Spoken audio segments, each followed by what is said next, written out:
موضوع الدرس في قصة أصحاب الفيل وما فيها من العبر.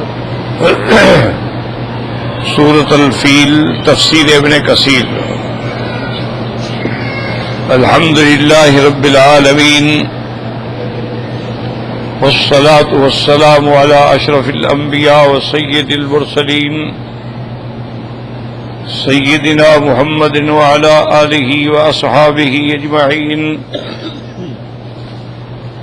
اللهم صل على سيدنا محمد وعلى آل سيدنا محمد كما صليت على إبراهيم وعلى آل إبراهيم في العالمين إنك حميد مجيد. أعوذ بالله من الشيطان الرجيم. بسم الله الرحمن الرحيم. ألم تر كيف فعل ربك بأصحاب الفيل ألم يجعل كيدهم في تضليل وأرسل عليهم طيرا أبابيل ترميهم بحجارة من سجيل فجعلهم كعصف مأكول.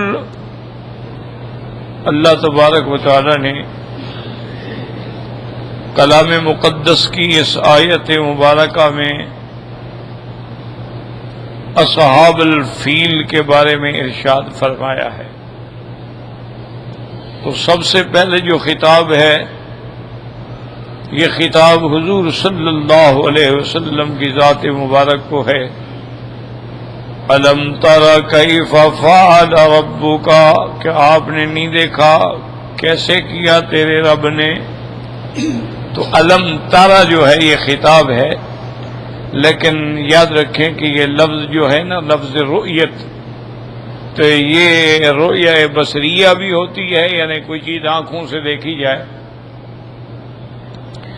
جیسے اللہ فرماتے ہیں ما ترى فی خلق الرحمن من تفاوت، کہ آسمانوں پہ نظر ڈالو تو اس میں تمہیں کوئی فرق نظر نہیں آئے گا، اور اس میں کوئی شقوق اور سوراخ تمہیں نظر نہیں آئیں گے. کیسے اللہ نے محفوظ آسمان بنائے. وہاں بھی لفظ ترا ہے، لیکن یہ ہے کہ وہاں بمانے رؤیت بصریہ ہے، چونکہ آسمانوں پر ہر آدمی نظر ڈالتا رہتا ہے. لیکن یہاں جو لفظ ہے علم تارا، تو یہ رؤیت علمیہ ہے. لفظ رؤیت ہے لیکن مراد علم ہے کہ علم تعلم یا محمد صلی اللہ علیہ وسلم. تو رؤیت علمیہ، اس کو علماء رؤیت قلبیہ بھی کہتے ہیں، رؤیت علمیہ بھی کہتے ہیں. اور لفظ تعلم کے بجائے رؤیت کا استعمال کیا گیا چونکہ واقعہ اتنی مشہور تھا کہ گویا کہ بالکل ہماری آنکھوں کے سامنے ہو رہا ہے. چونکہ ایسا واقعہ تاریخ میں گزرا ہی نہیں تھا کہ کوئی ہاتھی آئیں اور ہاتھی آ کے حملہ کرنا چاہیں اور اللہ تبارک و تعالیٰ ان کو پرندوں سے شکست عطا فرمائیں. تو یہ ایک ایسا عجیب واقعہ تھا کہ مکے کے بچے کی زبان پر یہ واقعہ محفوظ تھا. حتیٰ کہ وہ جو پتھر برسائے گئے تھے تو وہاں سے مکے والوں نے پتھر بھی چنے تھے. حتیٰ کہ ام ہانی کے پاس بھی ایک یعنی تھیلی بھری ہوئی تھی ان پتھروں کی. تو یعنی یہ ایک ایسی مشہوری تھی کہ گویا کہ آپ کے آنکھوں کے سامنے ہے. ورنہ حضور صلی اللہ علیہ وسلم اس واقعے کے تقریباً 55 روز بعد آپ کی ولادت ہوئی، یعنی یہ واقعہ آپ کی ولادت سے پہلے ہے. اس لیے اللہ فرماتی ہے الم تر کیف فعل ربک باصحاب الفیل. یاد رکھیں یہاں لفظ کیف فعل، تو اللہ نے خلق نہیں فرمایا، جعل نہیں فرمایا، فعل فرمایا ہے. تو اس لیے علماء فرماتے ہیں کہ خلق جو ہے اس کا تعلق جو ہوتا ہے جیسے خلق السماوات والارض وجعل الظلمات والنور، کسی چیز کی ذات کو پیدا کرنا. اور اس کے بعد جعل جو ہوتا ہے وہ کیفیات کے لیے ہوتا ہے. جیسے اللہ نے فرمایا کہ اللہ پاک نے آسمانوں اور زمینوں کو پیدا فرمایا اور اس کے بعد پھر اس میں اندھیرے اور روشنی بھی پیدا فرمائی. جیسے فرماتے ہیں تبارک الذی جعل فیہا بروجا جعل فی السماء بروجا وجعل فیہا سراجا وقمرا منیرا. تو خلقہ کا تعلق ذوات سے ہوتا ہے اور جعل کا تعلق کیفیات سے ہوتا ہے، اور لفظ فعل جو ہے یہ عام ہوتا ہے، ذوات ہوں یا کیفیات. اس لیے اللہ تبارک و تعالی نے یہاں لفظ فرمایا الم تر کیف فعل ربک باصحاب الفیل. اب علماء نے فرمایا کہ دیکھیں اللہ نے یہ نہیں فرمایا کہ تیرے ان کے رب نے الم تر کیف فعل ربک، نہیں ربک، تیرا رب محمد مصطفیٰ.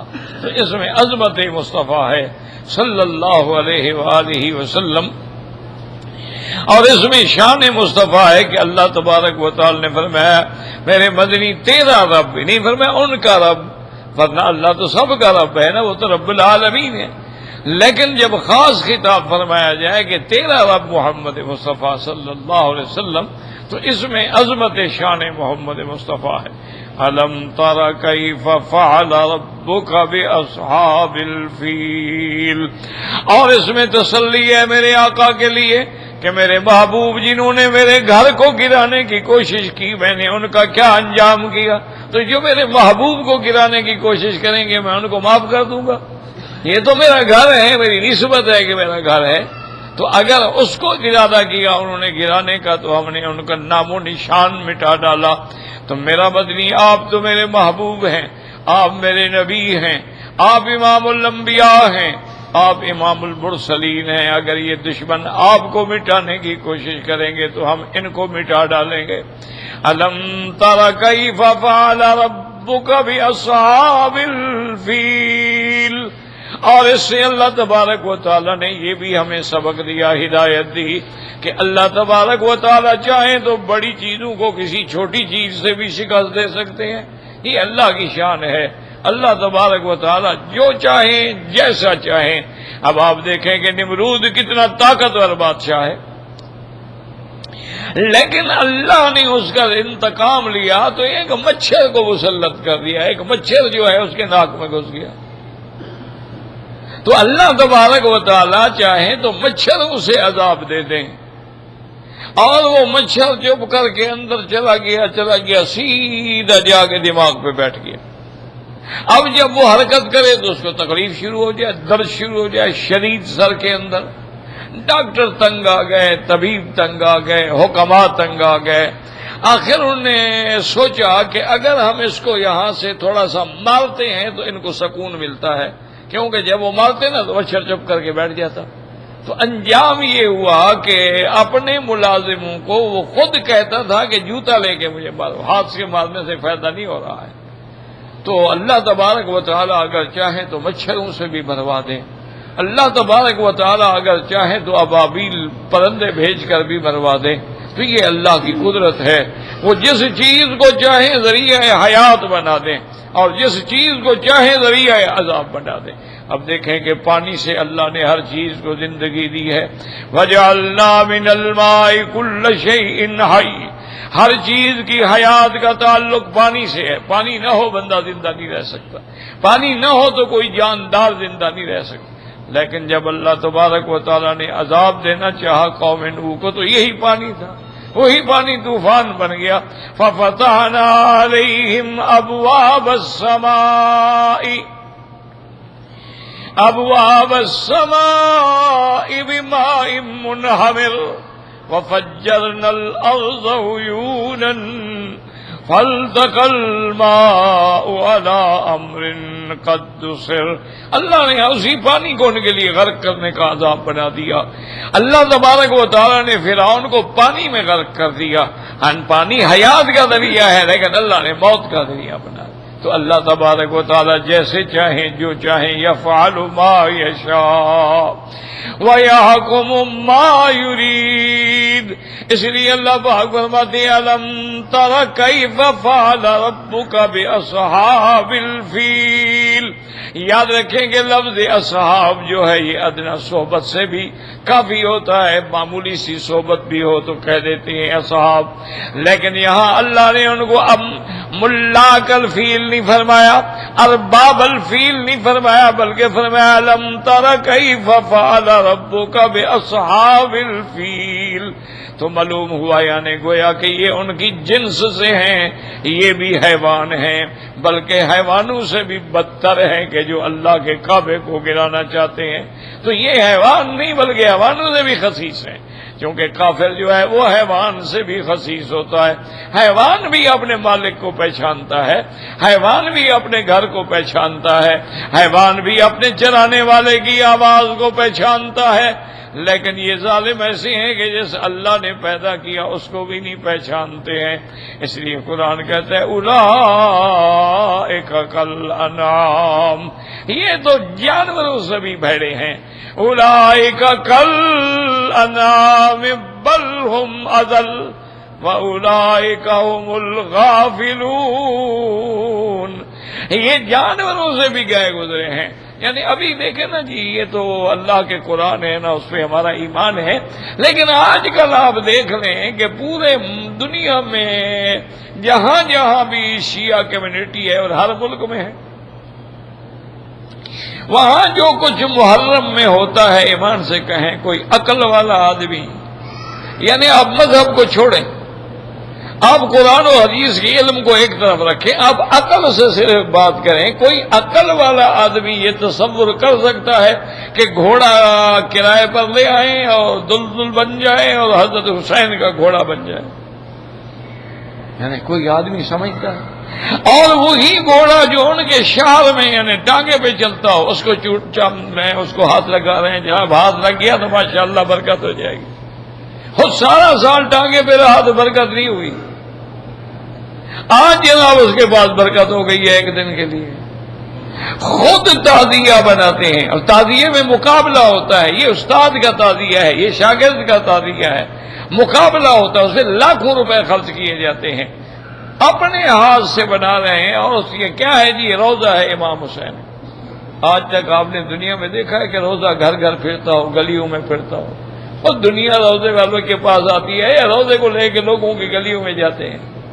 لیکن نہیں، مذہب ہے۔ آج تک دنیا میں آپ نے کوئی ایسا مذہب دیکھا ہے کہ اپنے ہاتھوں سے وہ تھپڑ ماریں، اپنے ہاتھوں سے زنجیریں ماریں، اپنے ہاتھوں سے چاقو ماریں؟ یہ بھی کوئی دنیا کا مذہب ہے؟ لیکن ہو رہا ہے، اور پھر ایک دو نہیں ہے، ہزاروں کی تعداد میں لوگ جلوس میں جا رہے ہیں، رو رہے ہیں، چاقو لگ رہے ہیں، زخمی ہو رہے ہیں، ہسپتالوں میں جا رہے ہیں۔ حضرت حسین کی یاد ہے جی، حضرت حسین کی یاد کیسے؟ کیا حضرت حسین کو کیا فائدہ ملے گا تمہارے خون بہانے کا، تمہارے گھوڑے کو سجا کے لے آنے کا یا تعزیہ بنانے کا؟ حضرت حسین کو کیا فائدہ ہوگا؟ انا للہ و انا الیہ راجعون۔ تو اصل بات یہ ہے کہ جب آدمی بھٹکتا ہے نا جی اور اللہ کے راستے سے ہٹ جاتا ہے تو پھر اللہ اس کی عقل چھین۔ اب دیکھو نا ابھی کہاں حبشہ ہے اور کہاں مکہ مکرمہ ہے؟ بھئی تمہیں اللہ کے اس کعبے سے مقابلہ کرنے کی ضرورت کیا پیش آ گئی ہے؟ لیکن نہیں، ہاتھی لے کے چل پڑا۔ بعض کہتے ہیں کہ 12 ہاتھی تھے، اور بعض مورخین نے لکھا ہے کہ 1000 ہاتھیوں کا لشکر لے کے وہ چلا، کہ بھئی یعنی اور اتنا بڑا جانور کہ وہ تو جیسے چلا جائے گویا کہ ایک ٹینک جا رہا ہے نا، چلتا پھرتا ٹینک جا رہا ہے۔ اس لیے اللہ نے فرمایا یہ تو ہاتھیوں کے ساتھی ہیں، ان کی جنس سے ہیں، تو حیوان ہیں۔ اس لیے فرمایا الم تر کیف فعل ربک باصحاب الفیل الم یجعل کیدہم فی تضلیل، کیا اللہ تبارک و تعالیٰ نے ان کے مکر کو باطل نہیں کر دیا، مٹا نہیں ڈالا ہے؟ یاد رکھو قید کا معنی مکر ہوتا ہے، قرآن میں دو لفظ آتے ہیں، ایک لفظ تو آتا ہے مکر کا اور ایک لفظ آتا ہے قید کا، دونوں کا معنی ایک ہے۔ جیسے اللہ پاک فرماتے ہیں وَإِذْ يَمْكُرُ بِكَ الَّذِينَ كَفَرُوا لِيُثْبِتُوكَ أَوْ يَقْتُلُوكَ أَوْ يَخْرُجُوكَ يَمْكُرُونَ وَيَمْكُرُ اللَّهُ۔ میرے مدنی کافر مکر کر رہے ہیں، خفیہ تدبیریں کر رہے ہیں کہ کسی طرح آپ کو قتل کر دیا جائے یا نکال دیا جائے یا قید کر دیا جائے۔ میرا مدنی ان کو تدبیریں کرنے دیں، اللہ تبارک و تعالیٰ بھی تدبیر کرنے والے ہیں، اور اللہ کے مقابلے پہ کون بہتر تدبیر کر سکتا ہے؟ تو وہاں لفظ مکر ہے۔ اور اسی طرح ایک لفظ ہوتا ہے قید، جیسے قرآن نے فرمایا انہم یکیدون کیدن وَأَكِيدُ كَيْدًا، یہ بھی مکر کر رہے ہیں، ہم بھی تدبیر کریں گے۔ فَمَهِّلِ الْكَافِرِينَ أَمْهِلْهُمْ رُوَيْدًا، آپ ان کو کچھ مدت تک رہنے دیں اور آپ ان کو زندگی گزارنے دیں اور مکر کرنے دیں، جب اللہ تبارک و تعالیٰ ان کو پکڑیں گے تو پھر ان کے سارے مکر جو ہے وہ بیکار ہو جائیں گے۔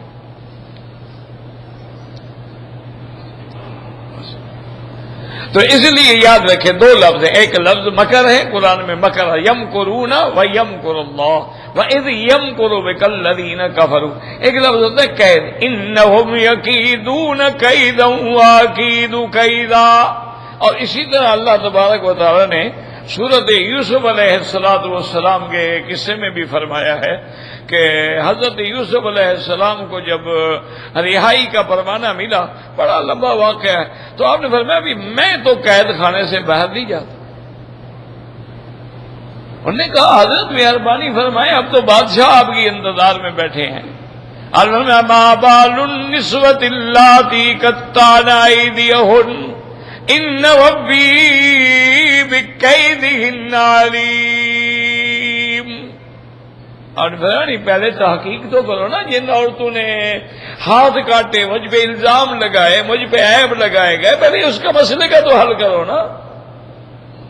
جب تک کہ میرا دامن صاف نہ ہو پھر میں ٹھیک ہے ادھر ہی بیٹھا ہوں۔ تو بادشاہ کو جب بتایا گیا تو نے کہا بھی بات تو ٹھیک ہے، یوسف علیہ السلام نے بلایا سب کو بھی، یہ کیا ہوا؟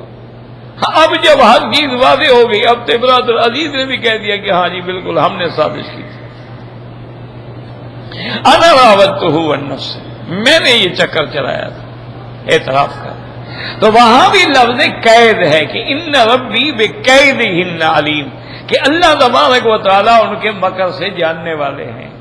لیکن ایک بات یاد رکھیں کہ وہاں بھی ایک مشکلہ ہے تفسیر میں کہ بھائی انہوں نے یوسف علیہ السلام کو دیکھا، امرأت العزیز کے بارے میں انہوں نے اصل میں باتیں کی کہ دیکھو جی ایک اتنی بڑی خاندان کی عورت ہے، دولت ہے، حسن ہے، عزت ہے، جوانی ہے، ایک غلام کو بھی قابو نہیں کر سکی، عجیب بات ہے۔ اور پھر یوسف اس کا خریدا ہوا غلام ہے، اگر ہم اس کے مقابلے پہ ہوتے تو دیکھتے کہ حضرت یوسف کیسے بچ سکتے ہیں۔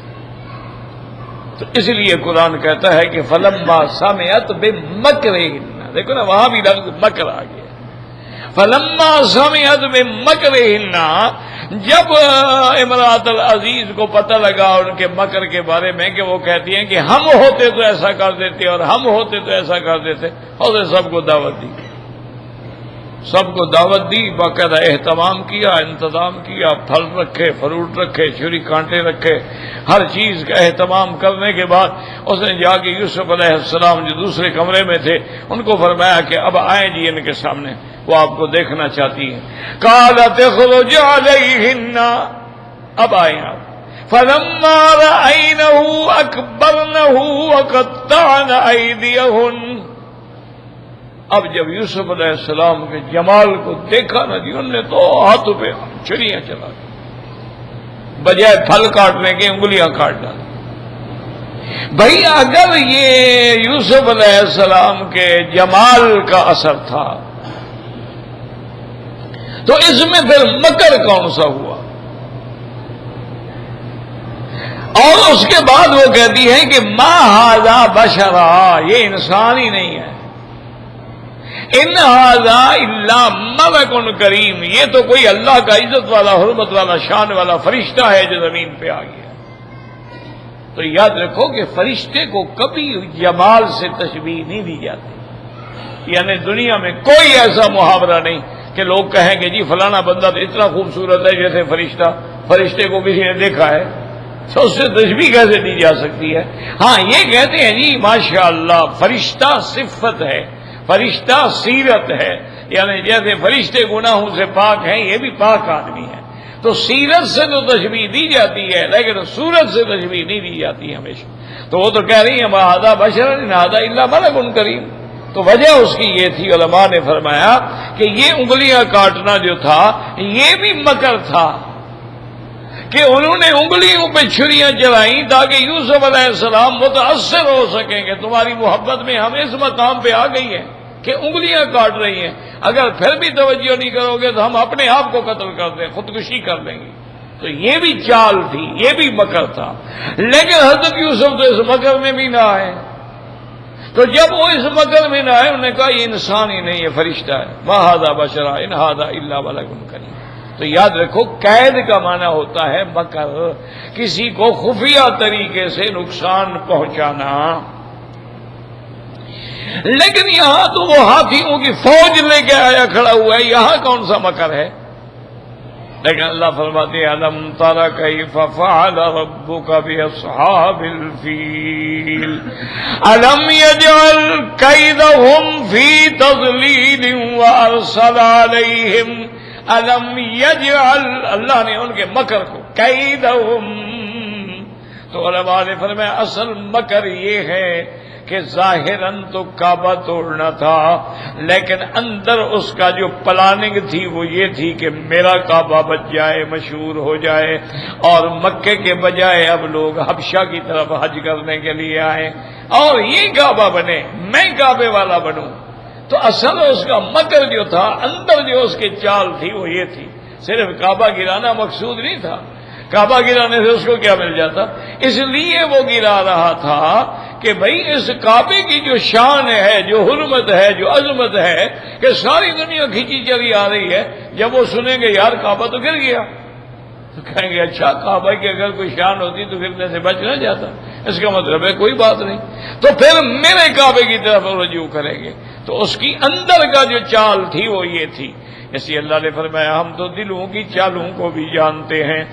الم یجعل کیدہم فی تضلیل، یاد رکھو یہاں لفظ تضلیل ہے ضلالت سے، اور ضلالت جو ہے نا یہ ہمیشہ ہدایت کے مقابلے پہ ہوتی ہے۔ جیسے اللہ تبارک و تعالیٰ فرماتے ہیں یضل من یہدی من یشاء ویضل من یشاء، جس کو چاہے ہدایت دیں، جس کو چاہے گمراہ کریں، تو ہدایت کے مقابلے پہ ضلالت ہوتی ہے اور گمراہی کے مقابلے پہ رشد ہوتا ہے۔ قد تبین الرشد من الغی، تو وہاں تو یہاں جو ہے نا تضلیل، یاد رکھو کبھی کبھی تضلیل جو ہے خطا کے معنی میں بھی ہوتی ہے، کبھی کبھی تضلیل جو ہے وہ خطا کے معنی میں بھی ہوتی ہے۔ ذلہ کا معنی اخطا، بھول گیا، جیسے ایک آدمی راستہ بھول جائے تو کہتے ہیں نا ذلہ، بھول گیا، تو معنی ایک غلطی ہو گئی، بیچارہ غلط راستے پہ چلا گیا، تو اس لیے کبھی بمعنی خطا بھی ہوتی ہے، اور کبھی لفظ تضلیل ہوتا ہے اور مراد ہوتا ہے اس چیز کا گل جانا، جیسے کہتے ہیں ضل اللبن فی الماء، بھئی دودھ میں وہ پانی میں ڈالا تو پانی میں وہ دودھ حل ہو گیا، ختم ہو گیا، تو وہاں بھی کہہ دیتے ہیں ذلہ، تو یہاں بھی وہی معنی ہے کہ الم یجعل کیدہم فی تضلیل، اللہ نے ان کے مکر کو کیسے باطل کر دیا، کیسے مٹا ڈالا، کیسے ختم کر دیا کہ مکر بھی ختم اور مکر کرنے والے بھی ختم۔ اس لیے یہاں لفظ تضلیل لایا گیا، الم یجعل کیدہم فی تضلیل وارسل علیہم طیرا، یاد رکھو ارسل، اللہ نے خاص طور پہ بھیجے، معنی یہ ہے کہ یہ پہلے موجود نہیں تھے، یہ یہاں نہیں تھے کوئی پہلے موجود ہوں یا جانتے ہوں فلانی قسم ہے، نہیں، ارسل علیہم طیرا، ان کے لیے بھیجا گیا، جیسے اللہ پاک نے فرمایا کہ ہم نے انبیاء کو بھیجا، ارسلنا رسلا، تو اس لیے یہاں بھی وارسل علیہم، اور علیہم کے لفظ سے یہ بھی معلوم ہو گیا کہ وہ پرندے صرف ان کے لیے آئے تھے، ان کے لیے آئے، اور کسی کو کچھ نہیں کہا۔ پرندے بھی اتنے سمجھدار تھے، اتنے پڑھے لکھے تھے ماشاءاللہ۔ آج دنیا کی کوئی فوج آپ بنا سکتے ہیں کہ پرندے جا کے ایسا کام کریں؟ ان کی شکلوں کے جہاز تو بناتے ہیں، ان کی شکلوں کے مختلف نمونے تو بناتے ہیں، لیکن وہ کام تو نہیں کر سکتے نا جی۔ اچھا، یہ جو بناتے ہیں ان کے لیے پھر باقاعدہ جاسوس ہوتے ہیں، انتظامات ہوتا ہے، چپ لگانی پڑتی ہے، وہ پتہ دیتی ہے، پھر جا کے حملے ہوتے ہیں، ایسے تھوڑے حملے ہو جاتے ہیں۔ لیکن اللہ تعالیٰ کا نظام دیکھے نا کہ ان پرندوں کو اللہ نے بتلا دیا کہ کہاں جانا ہے اور کس پہ حملہ کرنا ہے۔ اچھا، آئے بھی جدے کی راستے سے اور مکے سے گزر کے گئے، لیکن کسی مکے والے کو کچھ نہیں کہا۔ تو اس لیے علماء نے فرمایا، یاد رکھو کہ ان واقعات کے بعد یعنی چاہیے کہ جو بے دین لوگ ہیں، فلاسفہ لوگ ہیں، جو ہر معجزے کے اندر بہانے بناتے ہیں، تعویل کرتے ہیں، اور جی زلزلہ آگے ہو کہتے ہیں جی زلزلے آتے رہتے ہیں، اور جی موسیٰ علیہ السلام نے عصا مارا تھا اور 12 چشمے بن گئے، انہوں نے کہا جی کوئی عصا شصا نہیں مارا تھا، یعنی آپ گئے دریا کے اس مقام پہ پہنچ گئے جہاں 12 چشمے تھے، 12 دروازے بنے ہوئے تھے، تو اس کے بہانے تو بنا سکتے، یہاں کیا بہانہ بناؤ گے؟ یہاں تو کسی انسان نے عصا نہیں مارا، یہ تو پرندے ہیں، ان کے بارے میں کیا بہانہ بناؤ گے؟ تو سیدھی بات مانو کہ یہ اللہ کی قدرت ہے۔ اللہ تبارک و تعالیٰ چاہے تو چیونٹی سے کام لے لے، اللہ تبارک و تعالیٰ چاہے تو دیمک سے کام لے لے، اللہ تبارک و تعالیٰ چاہے تو مچھروں سے کام لے لے، اللہ تبارک و تعالیٰ چاہے تو مینڈک سے کام لے لے، اللہ تبارک و تعالیٰ چاہے تو طوفان سے کام لے لے۔ دیکھا نہیں قوم موسیٰ علیہ السلام پہ کیسے عذاب ہے، وَأَرْسَلْنَا عَلَيْهِمُ الطُّوفَانَ وَالْجَرَادَ وَالْقُمَّلَ وَالضَّفَادِعَ وَالدَّمَ، کیسے عذاب ہے؟ طوفان آیا، اچھا اس کے بعد پھر مکڑی بھیج دی، سارا فصل کھا گئی۔ والکمل، کمل کہتے ہیں جو بالوں میں جوں پڑ جاتی ہے اس کو کمل کہتے ہیں۔ اچھا وہ جوئیں اتنی بڑھ گئی ایسے گرتی رہتی تھی، ہر وقت منہ پہ گرتی رہتی، کھانا کھا رہے ہیں تو جوئیں گر رہی ہیں، پانی پی رہے ہیں تو جوئیں گر رہی ہیں۔ یعنی آپ اندازہ کریں عذاب کی قسمیں دیکھیں کہ اللہ تعالیٰ جب عذاب دینے پہ آتے ہیں ان کی مرضی ہے، وہ جو چاہے کر دیں۔ یعنی ابھی آپ یہ دیکھیں کہ مثلاً ایک انسان ہے، اس کے اندر کتنی بیماریاں اللہ نے رکھ دی ہیں۔ کتنے لوگ ہیں بیچارے جن کے ہاتھ پاؤں کاٹ دیے جاتے ہیں، جی شوگر ہے، زخم ٹھیک ہی نہیں ہوتا۔ بھئی زخم کہاں ہے، شوگر کہاں ہے؟ وہ لبلبا کام نہیں کر رہا، انسولین نہیں بن رہی، لیکن زخم ٹھیک نہیں ہوتا۔ یعنی ایسا نظام ہے کہ بندہ اگر زندیق نہ ہو تو اس کو ماننا پڑتا ہے کہ خدا ہے، اس کو ماننا پڑتا ہے کہ وحدہ لا شریک لہ۔ ایک ہے ضد، اس کا تو کوئی علاج نہیں۔ جیسے آج کل ہمارے جاہل ہیں، بھائی جن بزرگوں کے مزار پہ جا کے تم سجدہ کرتے ہو انہی بزرگوں نے لکھا ہے کہ مزار پہ سجدہ کرنا کفر ہے، لیکن نہیں، جن کی جا کے منتیں مانتے ہو انہی بزرگوں نے لکھا ہے کہ غیر اللہ کی نظر نیاز ماننا جو ہے یہ کفر ہے۔ انہی بزرگوں نے لکھا ہے، وہ چلو خدا رسول کی نہ مانو، ان کی تو مان لو۔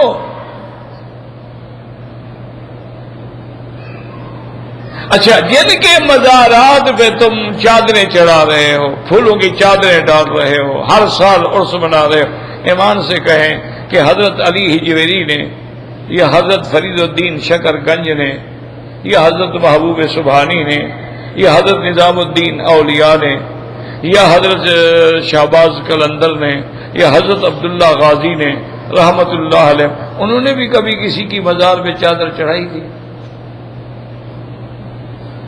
چلو ہماری بات تو نہ مانو، ہمارے ساتھ تو تمہارا نہیں بنتا، ٹھیک ہے چلو نہ مانو۔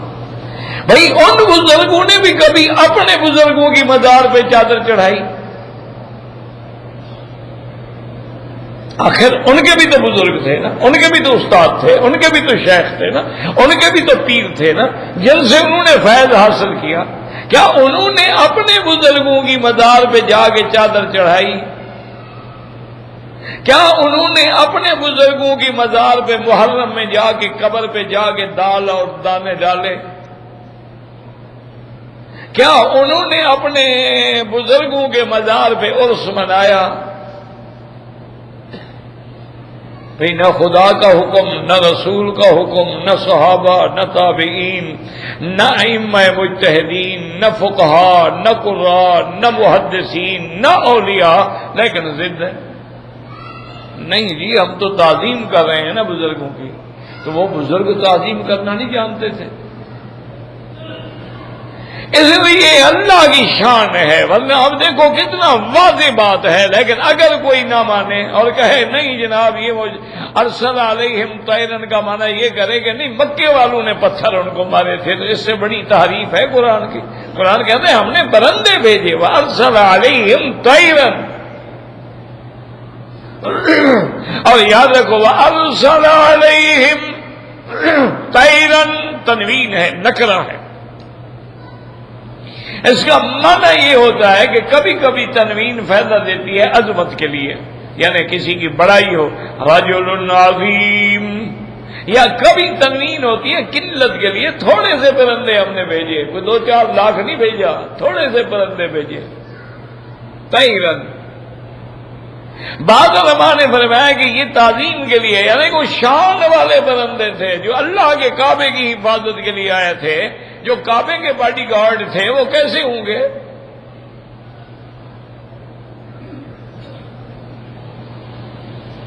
اور وہ پرندے جو تھے، یہ معنی بھی یاد رکھ لو کہ ابابیل ان پرندوں کا نام نہیں تھا، یہ غلط فہمی ہے۔ ابابیل کا معنی ہوتا ہے ٹولی ٹولی، متفرق وقت، جماعتیں جماعتیں، یعنی وہ ایسے ہے نا ایک جماعت ادھر سے آ رہی ہے، ادھر سے آ رہی ہے، ادھر سے آ رہی ہے، ہر طرف سے محاصرہ کر رہے ہیں نا دشمنوں کا، اس کو کہتے ہیں ابابیل۔ اور نحو کے قواعد میں ابابیل ایسی جمع ہے الذی لا واحد لہ، جس کا مفرد ہوتا ہی نہیں، جیسے ابابیل، ابابیل، شماتیت۔ تو ارسل علیہم طیرن، حضرت ابن عباس رضی اللہ تعالیٰ عنہ کے قول میں ہے، وہ فرماتے ہیں کہ بھائی سبز رنگ کے پرندے تھے اور چونچ جو تھی نا وہ پیلے رنگ کی تھی، اور بعض علماء نے لکھا ہے کہ نہیں وہ بالکل سیاہ رنگ کے پرندے تھے، بالکل خالص سیاہ تھے۔ اصل بات کیا ہے کہ وہ ٹولے تھے نا جی، تو کوئی ٹولہ سیاہ ہوگا، کوئی ٹولہ سبز ہوگا، جس نے جو دیکھا اس کے مطابق اس نے روایت کر دی۔ اور اللہ نے ان کو بھیجا تھا، اور وہ جدے کی طرف سے آئے تھے، اور وہ پرندے گویا کہ سمندر سے نکل کے آئے تھے، یعنی وہ زمین پہ بسنے والے نہیں تھے، وہ درختوں پہ رہنے والے نہیں تھے، وہ سمندر سے نکل کے آئے تھے۔ یعنی فرمایا وَأَرْسَلَ عَلَيْهِمْ طَيْرًا أَبَابِيلَ، اللہ نے ان کو بھیجا تھا۔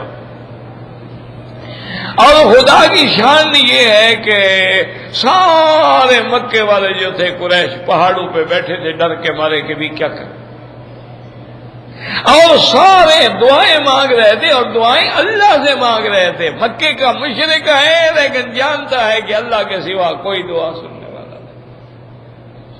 اور عبد المطلب تو طواف کر کے ملتزم پہ کھڑا ہے، اور 200 اونٹ جو ہے اس نے کعبے کی حفاظت پر منت مانی ہے کہ یا اللہ تو اپنے گھر کی حفاظت فرما، میں 200 اونٹ ذبح کر کے خیرات کروں گا۔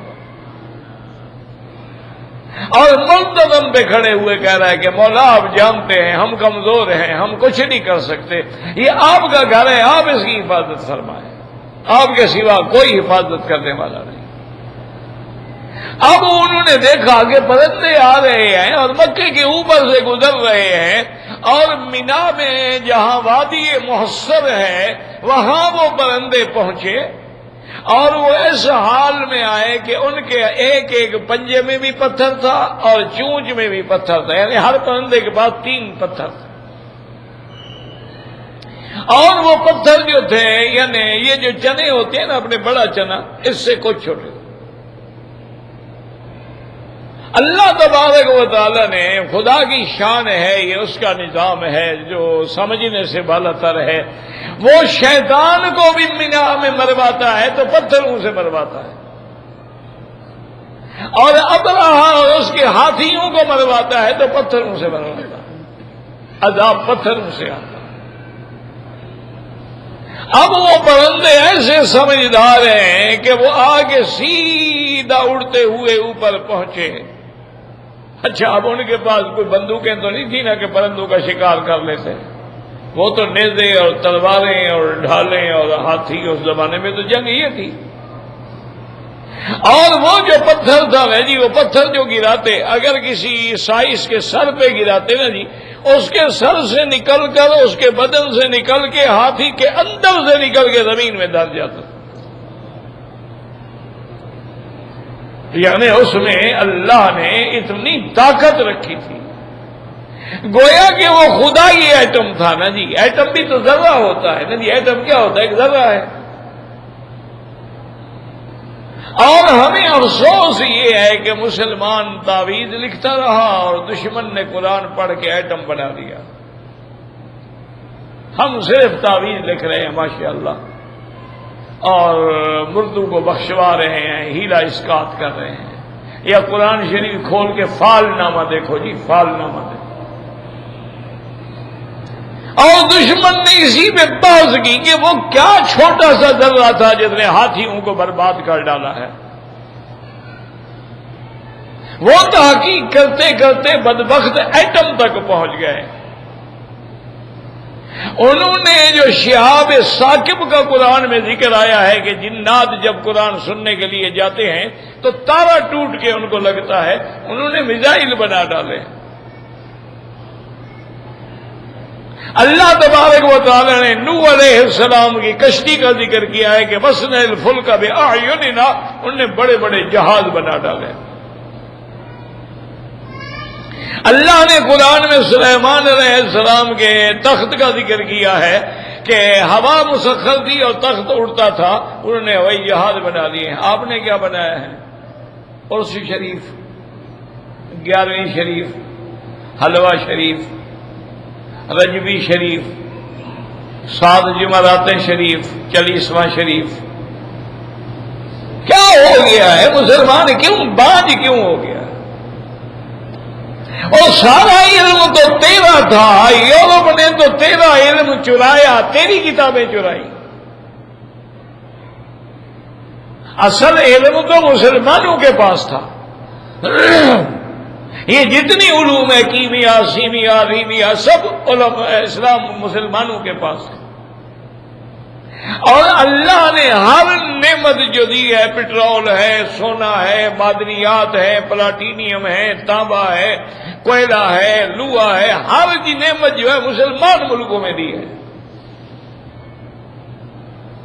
لیکن اگر مسلمان خود غافل ہو، مسلمان خود اگر عیش و عشرت میں پڑا ہو، مسلمان اگر خود عیاشیوں میں مبتلا ہو جائے، تو اس کا پھر کیا ماسوا اس کے کہ انا للہ و انا الیہ راجعون۔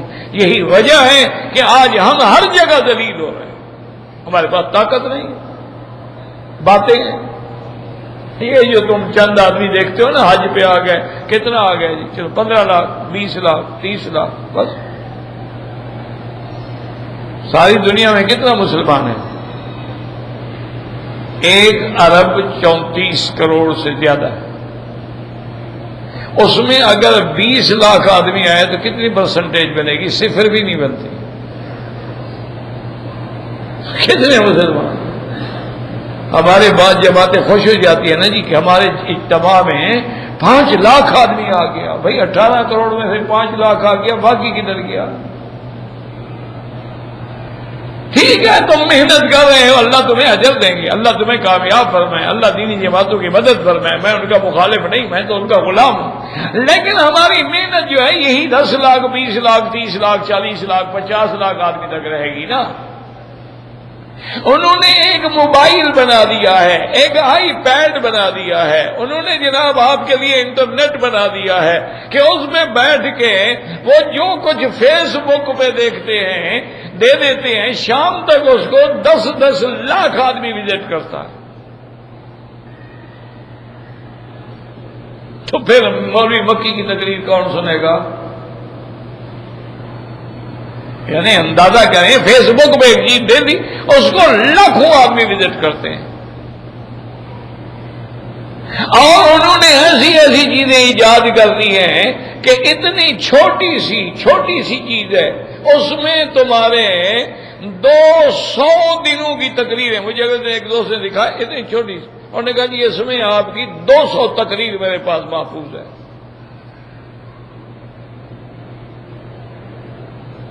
اچھا، جتنا یہ پولیو کا ویکسین ہے، کالی کھانسی کا ویکسین ہے، چیچک کا ویکسین ہے، کس نے بنایا؟ تم تو ان سے خریدتے ہو، یعنی انسانیت کے تحفظ کے لیے بھی وہ کام کر رہے ہیں، تو ہم کر کیا رہے ہیں آخر؟ صرف ہم مقابلے پہ کھڑے ہیں کہ جناب آمین اونچی کہو گے تو نماز ہوگی اور ایسا کہو گے تو نہیں ہوگی۔ ہم اسی مسئلے پہ کھڑے ہیں، سر پہ کپڑا ہونا چاہیے نماز میں یا نہیں ہونا چاہیے؟ اب تو مقابلہ یہاں تک آ گیا، کپڑا ہو تب بھی لٹکا دیتے ہیں، نماز سر ننگا پڑھتے ہیں۔ بھائی قمیض بھی اتار دو، قمیض کے بغیر بھی نماز ہو جاتی ہے۔ مزہ ہے نا امام بغیر قمیض کے کھڑا ہو، سبحان اللہ، مقتدی بھی سارے قمیض اتار کے کھڑے ہوں، نماز پڑھ کے پھر قمیض پہن کے گھر چلے جائیں، اپنے گھر جائیں تو کپڑوں میں جائیں، خدا کے گھر میں آئیں تو اتار دیں۔ انا للہ و انا الیہ راجعون۔ اللہ کے بندے یہ اعلیٰ اولا کے جھگڑے ہیں، کوئی آمین زور سے کہتا ہے الحمدللہ، کوئی آمین آہستہ کہتا ہے الحمدللہ۔ اللہ زور سے بھی سنتے ہیں، اللہ ہم آہستہ والوں کی بھی سنتے ہیں۔ یعلم الجہر وما یخفی، تم جو زور سے کہو یا چھپا کے کہو وہ جانتے ہیں۔ پھر جھگڑا کس بات کا، لڑائی کس بات کی؟ انا للہ و انا الیہ راجعون۔ اس کا نتیجہ یہ نکلا ہے کہ ہماری ساری قوتیں جو ہیں، ساری طاقتیں جو ہیں، وہ اپنے جھگڑوں میں لگ رہی ہیں، اسی پہ کتابیں لکھی جا رہی ہیں،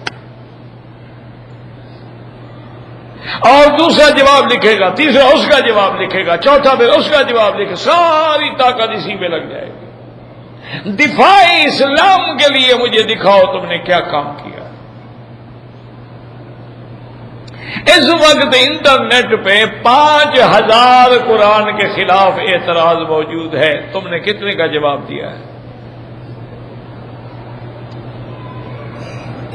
آج دشمن کھلا چیلنج کر رہا ہے انٹرنیٹ پہ بیٹھ کے کہ مسلمانوں تم کہتے ہو ہمارا دین سب سے سچا ہے، تو تمہارے دین کی اہم عبادت جو ہے نماز ہے، ابھی تک تو تم نماز میں بھی لڑ رہے ہو، تو پھر دین کیسے سچا ہے تمہارا؟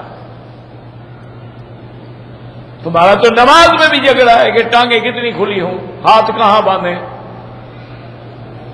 کہاں رفع یدین کریں کہاں نہ کریں، کہاں فاتحہ پڑھیں کہاں نہ پڑھیں، کون سی سورت پڑھیں کون سی سورت نہ پڑھیں۔ تمہاری تو ابھی تک نماز کے جھگڑے ختم نہیں ہوئے، تو تمہارا دین کیسے سچا ہے؟ آج تک کوئی جواب دیتا ہے نہیں۔ وہ چیلنج کر رہے ہیں کہ جناب اگر نظام اور خلافت راشدہ جو ہے وہ نظام سچا ہے، حق ہے، تو حضور کی وفات کے صرف 30 سال کے بعد خلافت کیوں ختم ہو گئی؟ وہ کہتے ہیں ہم نے جمہوریت بنائی ہے، دیکھو کتنے عرصے سے چل رہی ہے۔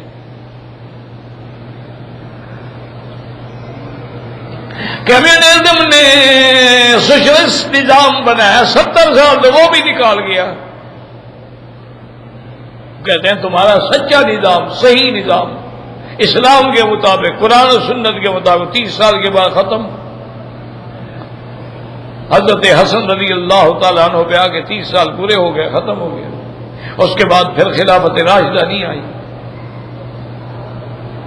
کوئی جی محنت ہے، کوئی جواب ہے کہ علماء جھگڑوں کو چھوڑ کے ان چیزوں پہ بیٹھے غور کریں، ان کا جواب دیں تاکہ دشمن کا منہ بند ہو۔ پہلے تو ہمارے علماء باطل سے مقابلہ کرتے تھے نا، آپس میں تو نہیں لڑتے تھے۔ کوئی عیسائی میدان میں آتا تھا تو علماء نکل آتے تھے، کوئی یہودی آتا تھا تو علماء کھڑے ہو جاتے تھے، کوئی مجوسی آتا تھا علماء کھڑے ہو جاتے تھے، کوئی محرف قرآن پیدا ہوتا تھا تو علماء کھڑے ہو جاتے تھے۔ اور علماء نے اس انداز میں کام کیا جو تمہیں کبھی سمجھ بھی نہیں آئے گا کہ اکبر بادشاہ جو تھا وہ بڑے نلغے میں آیا ہوا تھا، شیعہ کے بھی اور بے دینوں کے بھی، اور بڑا خطرہ تھا کہ دین اسلام کو نہ بدل ڈالے۔ علماء نے چپ کر کے ملا دو پیادہ کو اس کے ساتھ لگا دیا مذاق کی شکل میں، لیکن بھی اس کو دین سے نہ ہٹنے دینا۔ ملا دو پیادہ کیا تھا؟ بظاہر وہ مذاق، بہت بڑا پڑھا لکھا آدمی تھا، کیونکہ بادشاہ جو ہے وہ نور جہاں کی وجہ سے شیعت میں مبتلا ہو گیا تھا، اور پھر ابو الفضل اور فیضی جیسے لوگ اس کو مل گئے جتنے بڑے پڑھے لکھے لوگ تھے، لیکن وہ ایسے انداز میں اپنے مذہب کی حفاظت کرتا تھا کہ ایک دفعہ اس کو دونوں بھائیوں نے کہا، فیضی نے اور ابو الفضل نے بادشاہ سے کہ جی آپ پر ہم نے مذہب کے موضوع پہ، صحابہ کے موضوع پہ، اہل بیت کے موضوع پہ بات کرنی ہے، لیکن یہ جو ملا دو پیادہ آ جاتا ہے نا، یہ منہ پھٹ آدمی ہے، کہیں نہ کہیں سے کوئی مذاق بنا دیتا ہے، اس کو مجلس میں نہیں آنے دینا۔ اس نے کہا بھائی بات یہ ہے کہ وہ بھی تو ساتھی ہے، نو رتن ہے اپنا۔ انہوں نے کہا جی نہیں، اگر وہ ہو تو بات کرنے ہی نہیں دیتا، مذاق بنا دیتا ہے۔ انہوں نے کہا بس یہ بات ہے، وہ آئے گا ضرور مجلس میں، لیکن میں اس کو پابند کر دوں گا کہ اس زبان نہیں کھولے گا، بولے گا نہیں۔ انہوں نے کہا ٹھیک ہے۔ بادشاہ نے ملا دو پیادہ سے کہا کہ بھی کل ابو الفیضل اور فیضی سے بھی میٹنگ ہے اور مذہب کے معاملے پر ہے، لہذا تم نے خاموش رہنا۔ اس نے کہا ٹھیک ہے جی، بات نہیں کرنی، مذاق نہیں کرنی، اعتراض نہیں کرنا۔ اس نے کہا جب بالکل نہیں کرنا۔ اب جب بادشاہ کی مجلس کا وقت آ گیا، ملا دو پیادے نے کیا کیا، اپنا جوتا جو تھا نا، یہ جوتے کو لپیٹ کے بغل میں دبا کے آ کے مجلس میں بیٹھ گیا۔ اب سارے دیکھ رہے ہیں کہ یہ بڑا بے وقوف ہے، بادشاہ کی مجلس میں یہ بادشاہ کا مصاحب ہے، جوتا بغل میں لے کے بیٹھا ہوا ہے۔ لوگوں نے کہا بول رہے نہیں۔ آخر بادشاہ نے پوچھا کہ ملا دو پیادہ یہ کیا بے وقوفی اور حرکت ہے کہ تم جوتا بغل میں دبا کے میری مجلس میں اور میرے شاہی اعزاز میں بیٹھے ہو؟ اور نے کہا حضرت اصل بات یہ ہے کہ حضور کے زمانے میں شیعہ تھے، وہ جوتا چوری کر لیتے تھے، تو آج یہاں نے بھی شیعہ آئے ہوئے ہیں، تو میں نے کہا کہیں ایسا نہ ہو کہ چوری ہو جائے، میں تو فقیر آدمی ہوں، ملا دو پیادہ میرے پاس ہے یہی جوتا۔ وہ غصے میں آیا نا شیعہ، اس نے کہا حضور کے زمانے میں شیعہ کہاں تھے؟ نے کہا یار پھر میں پڑھا لکھا نہیں ہوں، ابو بکر کا زمانہ ہوگا۔ اس نے کہا ابو بکر کے زمانے میں شیعہ کہاں تھے؟ اس نے کہا یار پھر مجھے کیا پتا تاریخ کا، شاید عمر کا زمانہ ہوگا۔ اور نے کہا ان کے زمانے میں شیعہ کہاں سے نکل آئے؟ اس نے کہا یار پھر عثمان کا، انہوں نے کہا ان کے زمانے میں شیعہ کا، تو نے کہا پھر بدبختو تم کہاں سے نکلے ہو؟ نہ حضور کے زمانے میں تھے، نہ ابو بکر کے زمانے میں تھے، نہ عمر کے زمانے میں تھے، نہ عثمان۔ اس کا معنی ہے تم بعد میں بنے ہو۔ بادشاہ ہنس پڑا، اس کی بات جو تھی ختم ہو گئی، تو بادشاہ شیعہ بننے سے رک گیا۔ اس طرح علماء محنت کرتے تھے بادشاہوں کا کہ جیسا کوئی آدمی ہے اسی طرح کے آدمی کو بھیجو اور ان کو اسی طرح دین پہ، اس طرح انہوں نے محنتیں کی ہیں۔ فقیر بننا پڑا تو بن گئے۔ یہ جو تم سما کے مسئلے سنتے ہو نا کہ جی پیروں کے نزدیک قوالی سننا جائز تھا، یہ جائز نہیں تھا۔ ہندو بھجن کے بجائے کٹھے نہیں ہوتے تھے بدبخت، ان کا عبادت ہے نا بھجن، تو اس لیے بعض بزرگوں نے قوالی کی رسم رکھی کہ یہ قوالی سننے کے لیے تو آ جائے نا کم از کم۔ ان کو قریب کر کے جب ضرب لگی اور اسلام آیا تو قوالیاں بھی گئیں اور ہر چیز چلی گئی۔ وہ لوگ محنت کرتے تھے، ہم لوگ جو ہیں اپنی لڑائیوں میں پڑے ہوئے ہیں. اس لیے اللہ فرماتی ہے اب اس کا کوئی توڑ نہیں دشمن کے پاس. وَأَرْسَلَ عَلَيْهِمْ طَيْرًا أَبَابِيلَ تَرْمِيهِمْ بِحِجَارَةٍ من سجیل. یاد رکھو سجیل کا معنی بعض علماء نے کہا جہنم، بعض نے کہا سجیل کا معنی ہے سجین، بعض نے کہا سجیل کا معنی ہے سنگ و گل، اور بعض علماء نے فرمایا سجیل مسجل سے ہے، یعنی ہر پتھر پہ اس کا نام بھی لکھا ہوا تھا کہ کس پہ بننا ہے.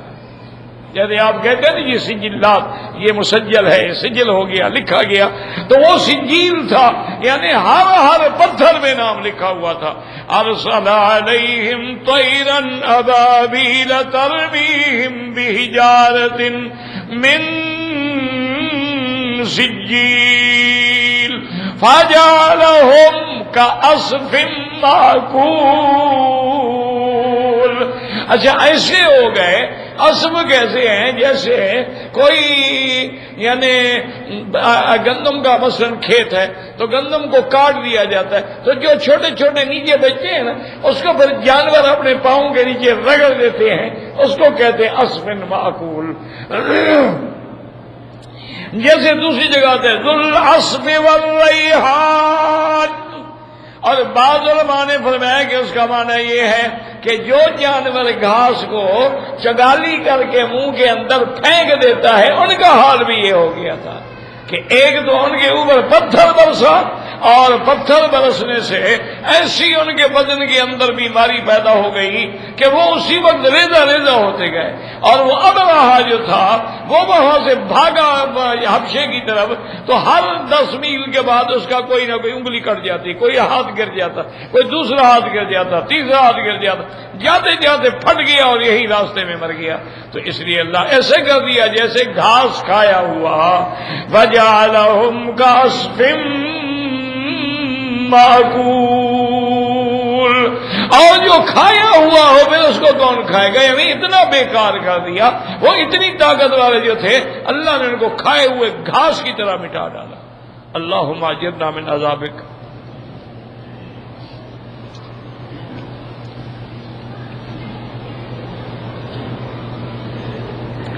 حیض والی عورت جو ہے اگر میت کو غسل دینے والی اور کوئی عورت نہ ہو تو غسل دے سکتی ہے.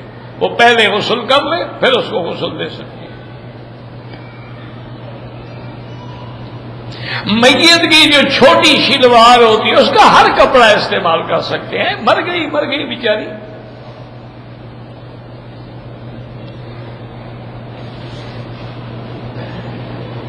موضوع حدیث کا معنی ہوتا ہے جھوٹی حدیث. بات سمجھو، یعنی وہ حدیث ہے ہی نہیں، موضوع ہے، گھڑی گئی ہے.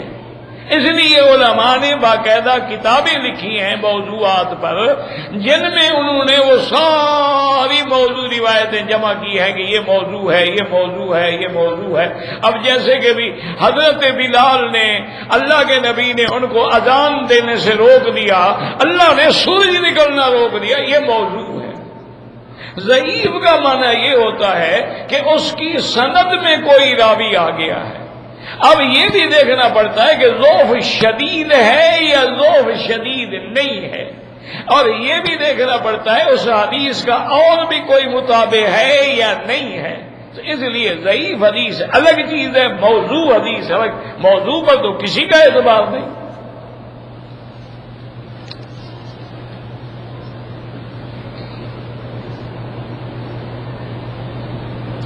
اگر رمضان کے بعد کوئی شخص عمرہ کرے لیکن یہ تو پتا ہو نا وہ کہاں کا رہنے والا ہے، اگر وہ باہر سے آ کے عمرہ کیا ہے اور اس نیت سے کہ میں اس سال حج بھی کروں گا تو تمتع ہو جائے گا. اور اگر مکے میں رہنے والا آدمی عمرہ کرے گا اس کا تمتع تو نہیں ہوگا لیکن دم دینی پڑے گی کہ اس نے اشہر حج میں عمرہ کیوں کیا ہے. حنفی مسلک میں، باقی ائمہ کے نزدیک دم نہیں ہے.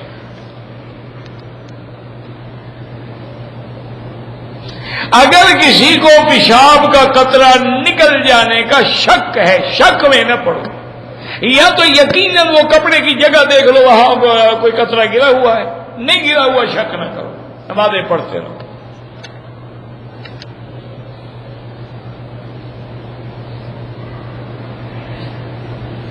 اگر کسی آدمی کا گھر وادی جموم میں تھا، اس نے وہاں سے احرام نہیں باندھا، مسجد عائشہ سے آ کے احرام باندھا، کوئی حرج نہیں۔ مسجد عائشہ بھی حرم کے باہر ہے، جموم بھی حرم کے باہر ہے، وہ بھی ہل رہے، وہ بھی ہل رہے۔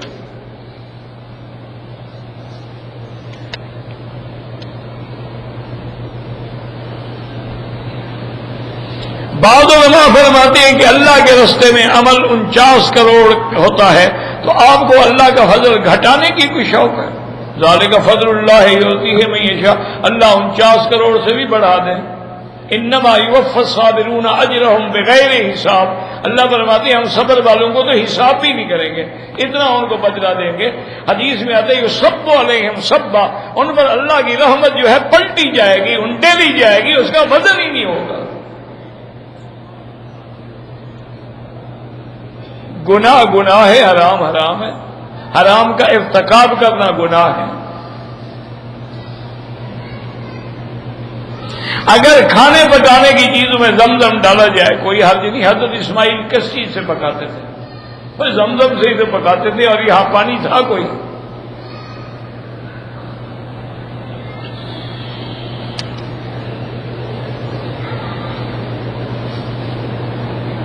انڈیا میں زچگی یعنی بچہ پیدا ہونے کے بعد 6 دن بعد چھٹی اور 40 دن کے بعد چھلا کرتے ہیں، بالکل گناہ ہے، بدعت ہے، ان منکرات۔ اور ان کا بیچاروں کا یہ عقیدہ ہے کہ عورت 40 دن کے بعد پاک ہوتی ہے، یہ بالکل غلط ہے۔ بچہ پیدا ہونے کے بعد اگر 2 دن کے اندر بھی خون رک جائے تو عورت پاک ہو گئی، نماز بھی پڑھے، روزہ بھی رکھے، سب کچھ کرے۔ وہ تو 40 دن تک انتظار کریں گے، اگر بلیڈنگ ہو رہی ہے اور رکتی نہیں ہے تو پھر 40 دن دیکھنے پڑیں گے، ورنہ اگر بند ہو جائے بات ختم۔ اور آج کل تو ویسے بھی میڈیکل بڑی ایڈوانس ہے، وہ فوری طور پر عورت کو انجیکشن دے دیتی ہیں، 2 دن میں عورت صاف ہو جاتی ہے۔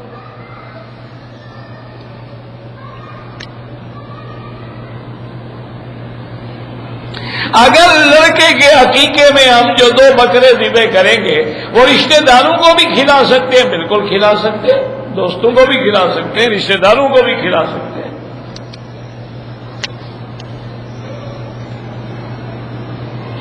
موجودہ دور میں قتال فرض عین ہے؟ بالکل نہیں۔ ان پہ فرض عین ہے جہاں کافر براہ راست ان سے لڑ رہا ہو، یہاں کافر براہ راست نہ لڑ رہا ہو وہاں فرض عین نہیں ہوتا ہے۔ ربنا تقبل منا انك انت السميع العليم وتب علينا انك انت التواب الرحيم اللهم ثبتنا على الايمان اللهم ارزقنا حسن الختام اللهم انا نعوذ بك من الهم والحزن ونعوذ بك من العجز والكسل ونعوذ بك من الجبن والبخل ونعوذ بك من غلبة الدين وقهر الرجال اللهم لا تجعل مصيبتنا في ديننا ولا تجعل الدنيا اكبر همنا ولا مبلغ علمنا